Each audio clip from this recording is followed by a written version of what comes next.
Hey everyone, in this video I'm going to show you on how to book flexible dates on Google Flights. First, all you need to do is to type on the search bar the word Google Flights and click the first link.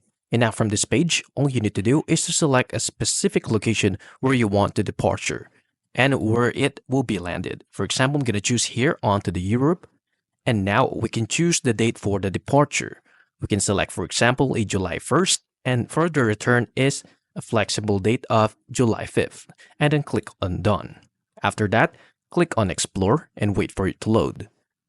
Now, we can see different kind of flights that is available from the departure of June 1 and a return onto the July 5.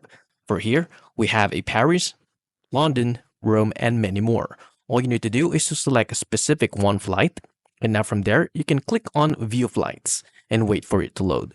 You can see the price history, and also the location and the dates. Then after that, you can book a specific flights by selecting it on to its specific site. And that's it. That's how to book flexible dates on Google Flights. If you find this video helpful, please like and subscribe, and I'll see you into the next one.